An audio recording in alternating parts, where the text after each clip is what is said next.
And we're pleased to be joined by Michele Liew, the founder of Swing Lab Performance and Therapy. Michele, welcome to Golf Talk Canada.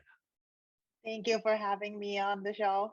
Well, just so our viewers and listeners know, I've seen you a couple times, and we'll get into that because you have changed my golf off season, and I am so excited for golf season just around the corner here in the GTA. But for those who aren't aware, give us a sense of what the Swing Lab Performance and Therapy is all about. So I started Swing Lab Performance and Therapy about 4 years ago. The main idea was that we want to be able to look at how people utilize their body in the golf swing to help people either prevent injury, recover from injury, or also if you struggle to achieve something in your golf swing, we look at what is happening with the body and how you're utilizing it in the golf swing to figure out basically the why you can't do it or you do certain things in the golf swing. Then that way we can work on the root cause, which is changing how your body moves and help you achieve that changes in the golf swing. Well, and the beauty of this, Michele, is that any golfer, any age can go and see you, whether you're 10 years old, whether you're 75 years old. I'm sure you have clients who are a number of different ages. Yeah, so right now we do see golfers as young as, we have a couple between like 6 to 8. Those are like competitive, very high level competitive juniors. And then we have clients as old as like 82. We have someone 80 that started golf at 70, which was pretty cool. So yeah, the main thing is because we're looking at more the body. As long as someone has a developed swing pattern, we can take a look and see how they utilize the body and how to make it more efficient so that they don't get injured and also perform better. Now, I've been through a couple of sessions, like I mentioned, but walk us through the process of when someone comes in and sees you for the first time. Yeah, for sure. So for the first appointment, usually we go through the whole 3D biomechanics assessment.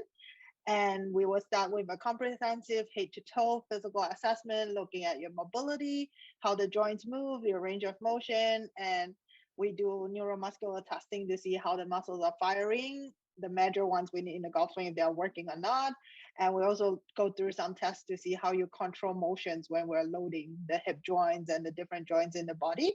Then after that, we go through and do a 3D biomechanics analysis of your golf swing, where we'll break down to see all the tilt, rotation, angles, and all the fun stuff, like all the numbers in the little robot, so that we can tie that back to what we know with your body to figure out the connection in between to see how we can make it better.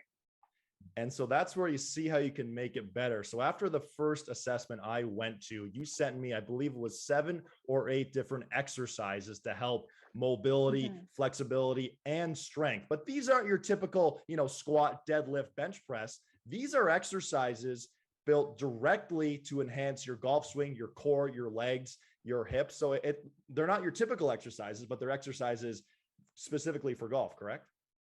Yeah, I would say yes, they're specifically for golf, but they're more targeted to exactly to what we saw in the physical assessment, right?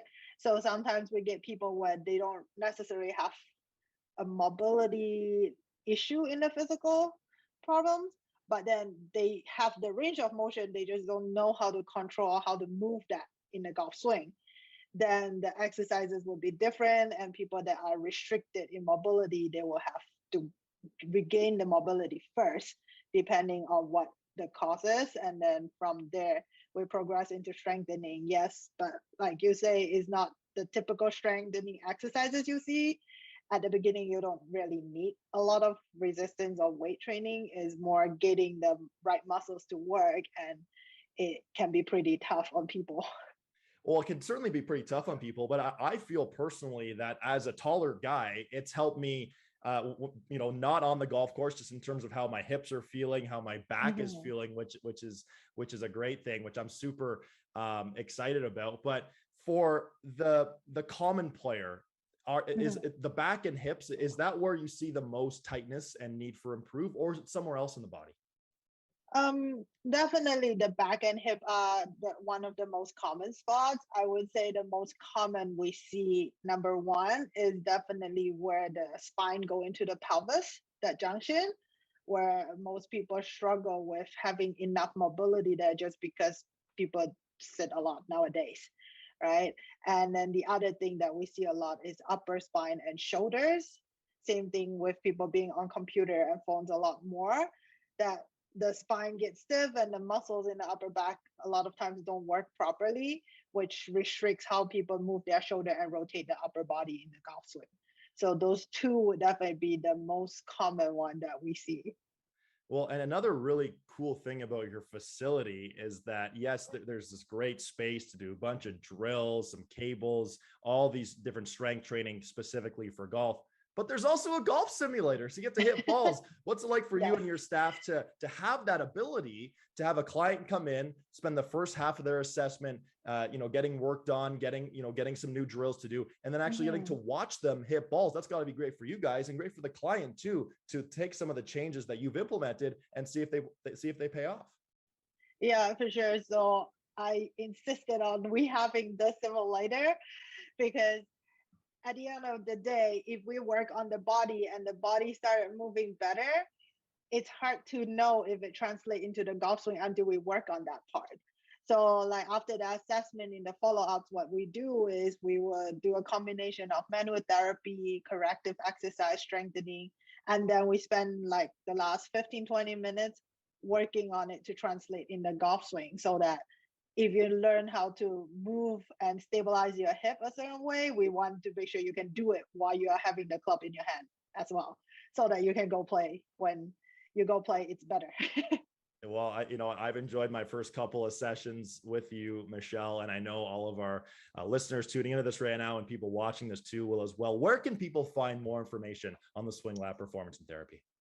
Yeah, so you can go onto our website, swinglabtheory.com, and we actually do have a home assessment guide that people can download and kind of go through a couple tests and then book a complimentary consultation with us, where we'll go over your results with you and kind of see what is causing the restriction and how we may help you.